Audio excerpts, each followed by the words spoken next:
Hey guys, what's up? Jayson Gaddis here, back with another episode of the Relationship School Smart Couple podcast. I am in my car in a snowstorm. Recording this intro. So, hope you are safe. It's intense here in Colorado, big snowstorm, and the traffic's not moving, don't worry. I'm just parked on the highway with thousands of other people. Just relax, right? Take a breath. So if you're in traffic listening to this, I hear you. All right, this podcast, as always, is about relationship, partnership, long-term intimacy. And we aim to help you deal with that part of your life better, more effectively. Okay. Cool. And I wanted to quickly announce something coming up. As some of you know, we are enrolling another round of the Relationship School. It's called the Deep Psychology of Intimate Relationships course, and our Relationship Level 1 training program for coaches also. If you're interested, go to relationshipschool.net/deeper, DPIR, to apply. Okay, everybody has to apply, and we don't accept everybody. The standards keep going up here. We want super qualified people that are very motivated. And it's going to change your life, I guarantee you. We are likely going to offer a scholarship to a teacher out there. If you know of a teacher, make sure they listen to this episode, okay?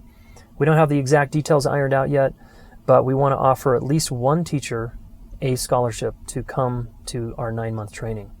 This is incredibly generous, and we think it's awesome, and we know that it's going to serve your classroom a lot if you're a teacher, right? We're in the works of doing a training program for teachers and principals and educators so that they can roll this out in their school. Okay, on that vein, I recently spoke at a charter school here in Colorado. They were gracious enough to invite me to speak. Miss Liz was her name, invited me to come speak to 200 high school juniors and seniors on the subject of relationships, love, and living a life of purpose and meaning in this crazy world we live in. So it was a really amazing opportunity. So thanks, Jefferson Academy, for having me. And after, one of their high school students reached out to me and said, "Can I ask you a few questions?" And I said, "Sure, let's record it." So the first half of this episode is one of the students asking me some questions for a school project of hers, which I thought was pretty awesome.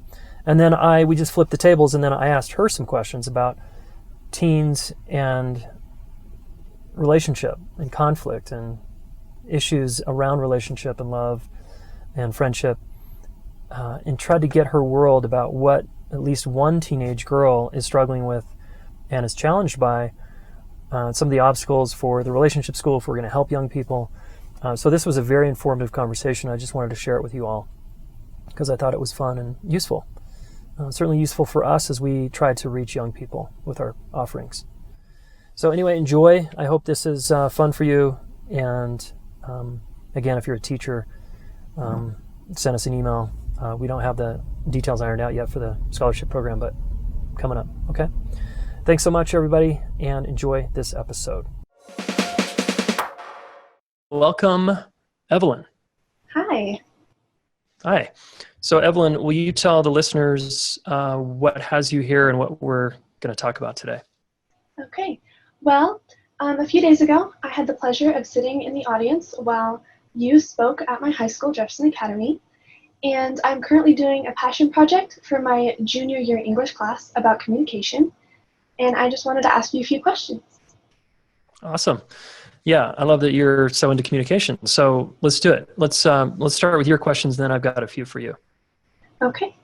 So my first question was, in your speech, you mentioned that we are taught to say sorry to each other when there is a conflict, but it's not very effective.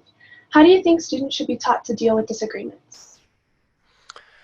Boy, way differently, because young people just are taught on the playground to just say, "I'm sorry," if they aren't sharing a toy, or if they hurt each other's feelings, or someone, took the swing from the other kid. Say you're sorry is kind of the teacher on duty says, say you're sorry. And again, it's really appropriate and okay to and socially required, really, to be able to apologize to people. That's a good social norm to have. Mhm. But the problem with just apologizing and just saying I'm sorry is it doesn't help people relax. It usually doesn't clean up the mess that just happened or the conflict. It just doesn't go far enough. So we really need a couple of things. We need to get that there's an impact of our behavior on the other person. Like, oh, wow, I was pretty mean. And that had you shut down or get defensive or, oh, okay. And like get the impact on you. Like if you and I got in a fight, I'd want to know, whoa, did I hurt your feelings or, what went wrong? And apologizing probably wouldn't help you feel better. So I would want to also take responsibility for my part in that and to be able to say, hey, I'm just want to let you know, like I was kind of a jerk. I was mean. I hurt your feelings. So really getting impact and then also taking responsibility. Those would be really amazing if we could teach people how to do that. Okay. And then my next question was, do you think we have created a boundary between each other by relying on small talk and creating social rules and restrictions, such as not being able to discuss certain topics in small talk conversations with people we barely know? Yeah, I definitely do. And I would call it, a boundary is one word we could use. Another one is just a barrier. There's like a barrier between us. If all you and I are talking about is the weather or sports or politics or the latest trends on some gossipy social media thing, we're not really probably getting to know each other. And there's a whole ocean below us that's possible. You're a complex human being. I'm a complex human being. And we're also really deep as human beings. There's so much more to you. It's endless, really. Like I've been married to my wife for 11 years and we continue to get to know each other in a deeper level because we remain curious. So yeah, small talk can be, I think, used. It's fine. There's nothing wrong with it. But it's not going to be a very fulfilling relationship. I mean, your age, you probably think of the most amazing connections you've had with other people your age have probably been when you're getting real, right? Like, would you agree? Like getting real, like cutting below the surface and just telling each other either how you really feel, like I'm really scared right now, I'm really sad, I'm really angry, I'm really hurt, or telling people about your dreams and your hopes and like what you really want to, do in your life. Like that's so much more rich. So there's a lot of ways we can get through the small talk. But I think you're right in that it's a barrier, and some people are just scared. They're just scared they don't know how, and they're just scared to go deeper. Right. What do you think we should do to move past that boundary? Well, one thing is to name the boundary, the barrier, and just say, hey, you know what? I notice is that I feel like our conversation is kind of up here. And I think it's because I'm scared to be judged by you, or I'm scared to kind of share more of my vulnerability here. We can talk about our fear, because that's why the wall is there, right? It's because of fear. Okay. Most of us are just afraid we're going to get hurt or judged or criticized or left out. So we can just talk about it. Hey, I feel like there's this kind of thing between us. Would you agree? Like, what if we just kind of lowered that for a little bit? How would that be? Let's go for it. And that way we can start to have like a more real, authentic connection. Okay. And then my next question was, what are some of the methods used to get couples to open up and communicate with each other? Yeah, I got a lot to say here, but I'll try to keep it short. I think eye contact is really simple. A lot of people actually, couples, especially couples that have been married for years, get in the habit of looking away from each other. And even in the kitchen or whatever, it's like, honey, like, let's look at each other. So eye contact's a simple one.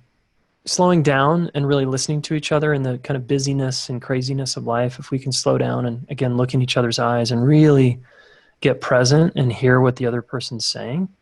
Another one is truly listening to each other until the other person feels understood.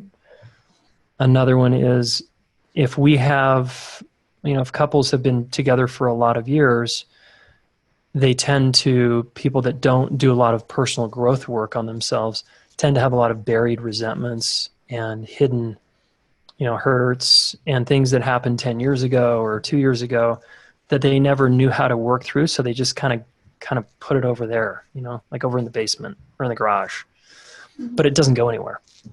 So couples can just get more honest again, more real, talk about the wall, talk about like taking a risk and letting the wall down and seeing if we're willing to work through some of the challenges so that we can get to know each other better, have a more fulfilling relationship. Okay. How do you think that we could apply that to maybe the younger generation so that it wouldn't be as much of an issue as we got older? So what if we learned how to deal with those things when we're younger? Man, that'd be amazing. I mean, again, that's why I'm doing what I'm doing, is I really want to help young people learn how to do this. And the benefits would be tremendous. I mean, I think young people can, again, one of the things that young people can do is set the phone down and look in each other's eyes and, meet in person and take a risk and get more real and get more honest. I mean, I guess I'm starting to repeat myself, but I think there's like vulnerability is like lubrication for intimacy and connection. So if we can go a little more vulnerable about our hopes and fears and hurts and our pain, because we all have it, and actually not try to fix each other in it. Like young people could learn like to be more okay with uncomfortable feelings.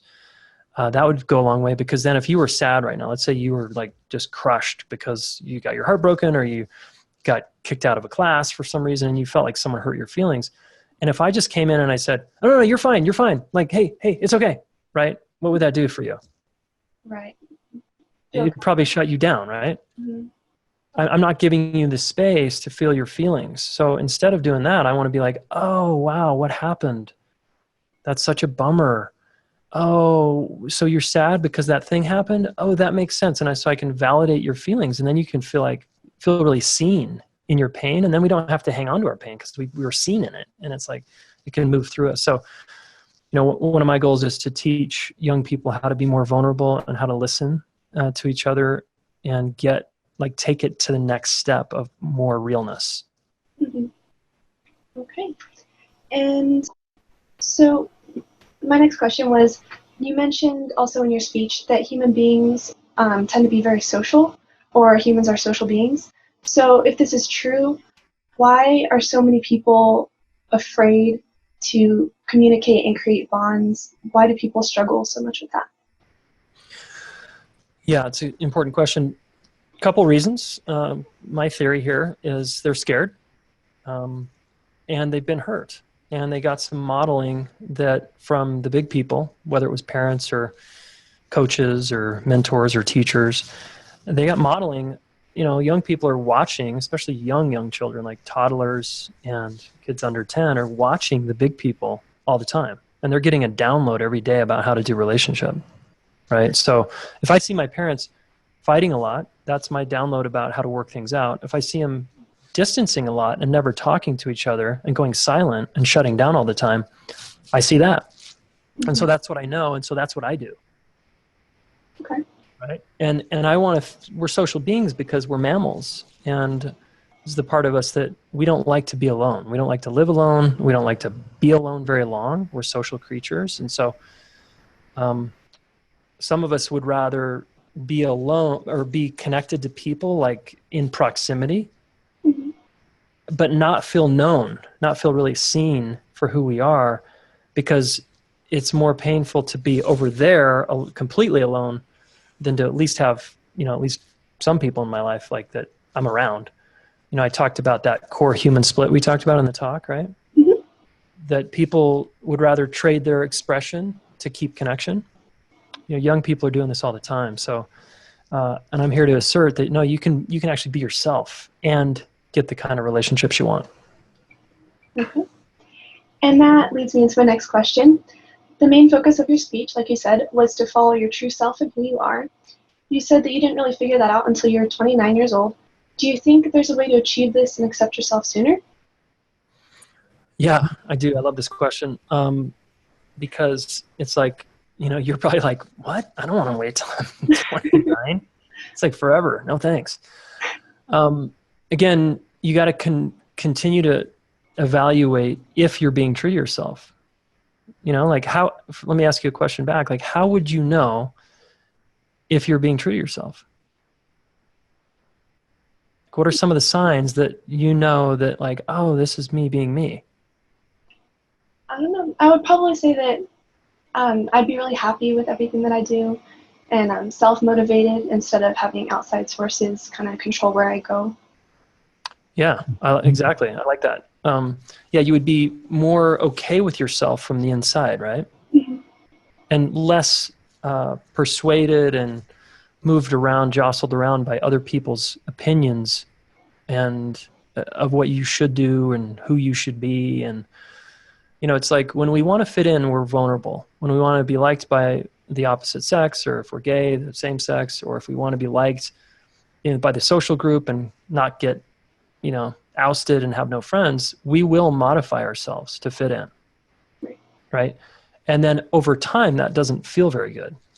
Mm-hmm. It leads to kind of a dissatisfaction, like, it's just something's like off. And so another sign is pain. Like if you're unsatisfied, right, Evalyn, like, you've had those days, right, where you're just not feeling it. Something's not clicking. Right. Yeah. And again, that's just feedback. That's just feedback for like something is off.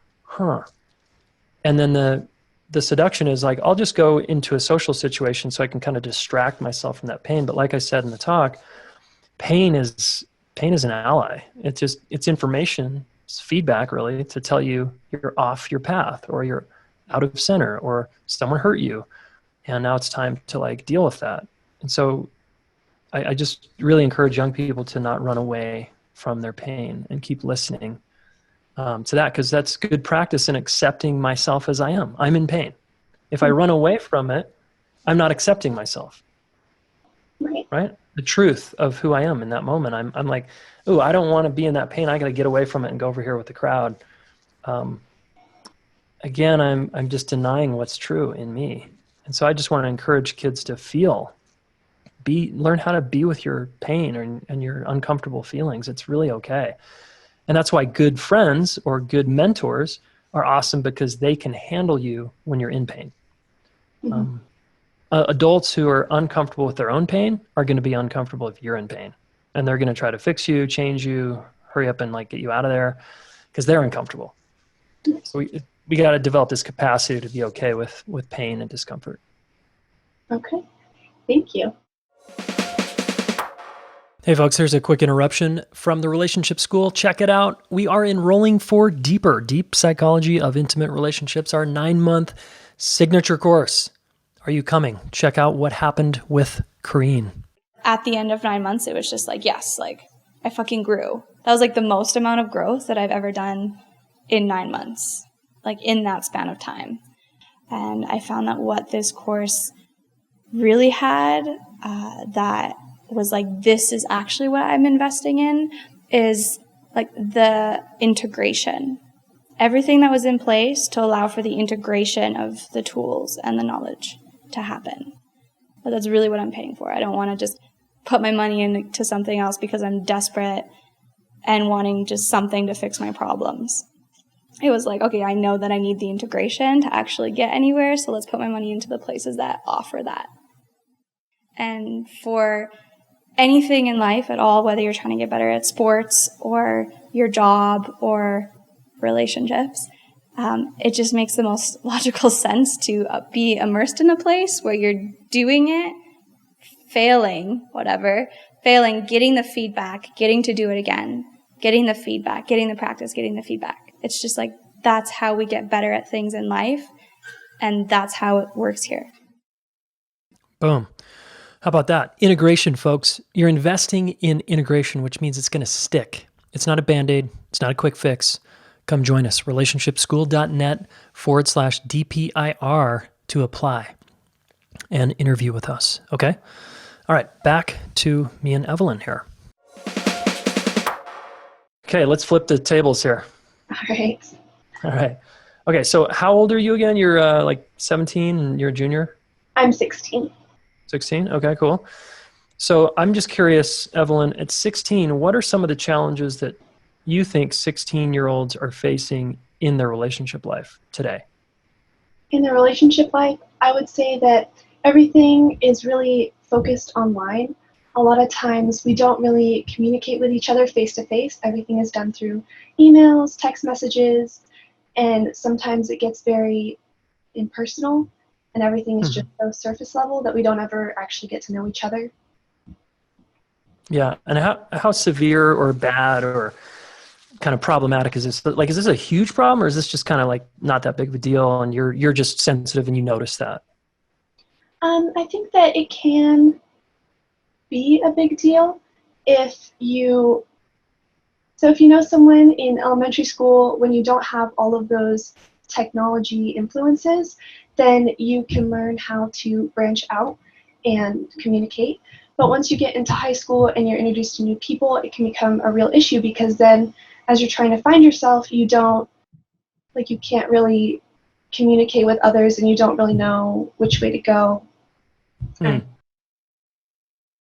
Yeah, it sounds complicated. It can be, right? Because if you're not sure which way to go, you might go where you're most easily accepted, which might not be the best place for you to go. So are you saying, or I guess, how do you deal with that? And how do you notice other young people deal with that? I think that we don't really deal with that. I think that we just kind of stay where we are, and like I said, we don't really know how to branch out, so we just stay in our own little boxes, and we just don't deal with it at all. Yeah. Do you think, so it sounds like technology and, phones and screens and stuff are problematic. Is there anything else, I guess, in the way? Like, do you think, I'm thinking like, man, why won't young people get more real with each other? What do you think, why do you think that is? I think a lot of In that, addition to the screen stuff. right. I think a lot of it has to do with stereotypes and stigma surrounding different issues. We have all of these problems and all of these different things affecting us, and it's just all of these just different stereotypes, and we don't know how to deal with them and how to work around them. Yeah, and what about, do you think young people go to their parents to try to deal with those? Is that the most likely spot, or do some kids not even go to their parents? I think it depends on the person. Some people are closer with their parents and others are not. So, I think some people go to their parents and other people turn to friends or other role models in their life. Yeah, teachers or coaches or someone. Right. Okay. Yeah, and where do you go for people your age? I know you're not like speaking for everybody here, all teens, right? Everywhere. So I'm not expecting you to speak for everybody. And I just like getting your opinion. Like, where do you think young people go for their romantic relationship advice? Like, when they're in love with someone or like someone, or they're starting to form a relationship, where are you guys going for relationship help? Or are you just like, no, I don't need help, I got it? Like, it's like intuitive. I think a lot of it has to do with TV and what we see online, and that is what we look up to, and that is what we expect our relationships to be like. And yeah, it's just all based off of what we see. We don't ever actually go to someone who has experience. We don't really go to our parents. It's all just within our own little generation online. Wow. And is TV gonna do an adequate job to help you, do you think? Not really. Everything on TV tends to be very dramatic and inaccurate and kind of perfect. They don't really have any relationship issues online or on TV, at least for my age or younger. Yeah. Okay. And what about those reality shows that are like overly dramatic and kind of intense and there's fighting, and that seems like that's another place that young people are getting their advice. Right. It's just kind of two extremes. Either everything is perfect on TV or everything is just super dramatic and very unhealthy. Yeah, totally. So how could I and the relationship school help you and your generation with your relationship life? Because it's so vulnerable. It's so intense. There can be so much pain there and so much joy and beauty, but it's complicated, right? So how can I help? I would say find a way to give us a good example of a real relationship. And I'm not sure how it would work, but finding a way to just maybe eliminate or reduce the amount of relationships shown in the media that are inaccurate. Because, like I said, a lot of the stuff in the media is super unhealthy or like too perfect, which is really unrealistic. So I think maybe finding a way around that, or finding a way to correct it so that we have a real representation of what a relationship should look like. Yeah. It's almost like, because I probably won't be able to get rid of any of that stuff, unfortunately. Right. But I could, if the relationship school got enough influence, we could make a movie or a book series, right? Or a TV show of our own that actually portrayed like how the depth and the power of real relationships and how awesome they could be. Right. Yeah. So are you saying, do you think the media is probably the best way to reach young people? Definitely, yes. Because we spend so much time there that I think that's the best way to reach us. Okay. And what about your parents? Like, what if we didn't reach you through the media, and what if we just focused on your parents or teachers, and we told teachers and parents and we taught them and we trained them, and they became really hip to kind of relationship stuff and the power of it? Would that have an impact? I think it would have an impact on the younger people at the moment. But, for example, if my parents were educated on that, and I can imagine other people as well, they wouldn't listen to their parents, because at this point, we're stereotypical, like, rebellious teenagers, and we wouldn't really want to listen to our parents. And so if we were younger and the teachers and parents were taught at that point in our lives, then it would really help. Okay. Yeah, that's interesting feedback. And what if the parents weren't just trying to lecture you and like, hey, this is how it is, and look how awesome we are, and all this relationship knowledge? What if instead of that, they were just living it day in and day out? I think that would help a lot, yeah. If we saw, again, that real representation of what a relationship should look like that's healthy and positive, then it would definitely influence us in a good way. Cool. Okay, just a couple more questions. This is awesome. Super helpful. Thanks, Evalyn. Of course. Where currently, in your opinion, maybe at your school or the friends you have and where do young people your age go when they're in pain about their relationships? To friends. I don't know a lot of people that reach out to any people of the older generation, like teachers or coaches or parents. I think most of us just turn to our friends or, again, online communities where we post things or online chat with people. Yeah. Yeah, and that's limited, right? Like, your friends can only help you so much because they haven't maybe taken the class, or they don't have the deep knowledge of this area. So sometimes that's probably pretty limited. I mean, I'm sure in some cases friends are like amazing support. Mm-hmm. But I'm kind of hearing, like, from you, am I inferring that you think you need more than that, or do you think that's adequate? I think that we do need more than that, just because our friends' experience is most of the time just the same as our own. And so it doesn't really help us improve or get better. We just stay in the same place and with the same experience levels. So it doesn't really help us. Yeah. Okay, cool. All right. Well, I'm going to do my best to change that. Yeah.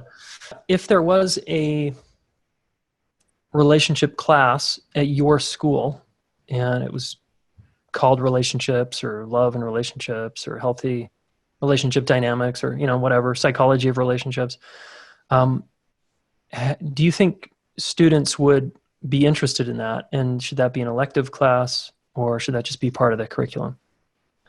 I think that the class would be very interesting. However, I think the name of it would scare some students away just because it is such a personal topic and people are afraid to get so personal, like we said before. So I think that if we had a class that was maybe named something different, but that was the main curriculum, then people would definitely take it and appreciate what was being taught. Nice. Yeah, that's awesome. That's been a little bit of our experience so far because we're in 4 high schools right now. Do you have a suggestion on a name that you would go to that you're like, oh yeah, kids would go to that? A lot of the people that I know are really interested in sociology or in psychology.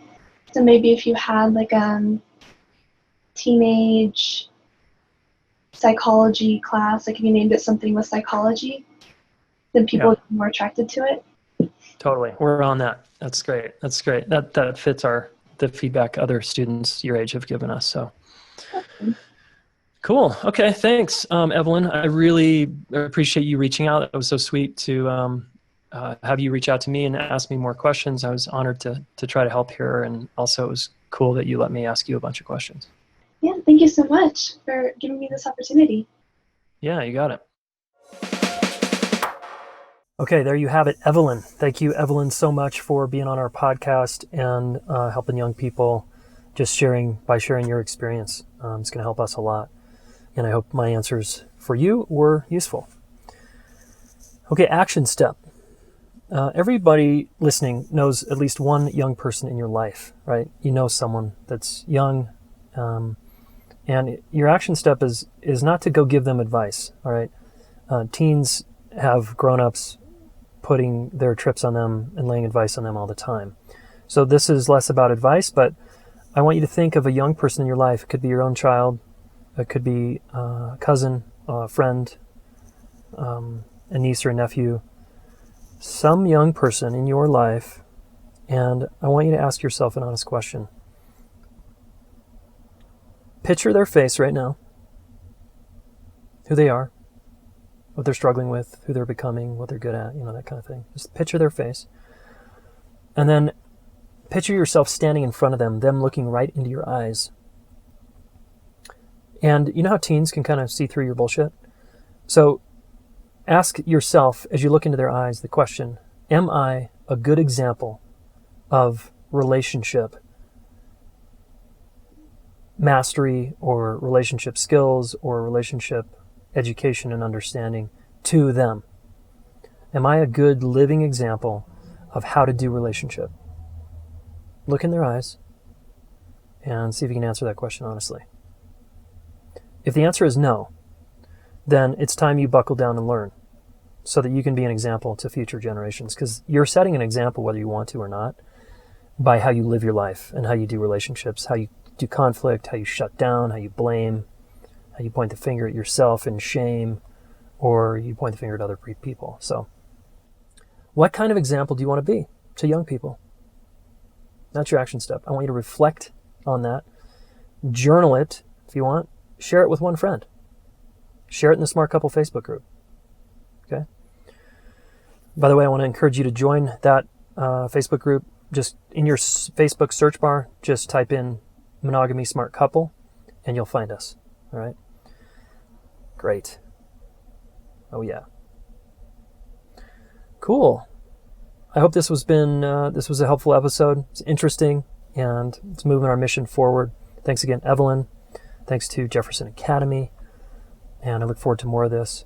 And if you want to apply to Deeper, it's time to get on it. Okay, the early bird special goes up in the first week of January. So go to relationshipschool.net/deeper to apply. Thanks, everyone. Ciao. Hey, thanks so much for listening.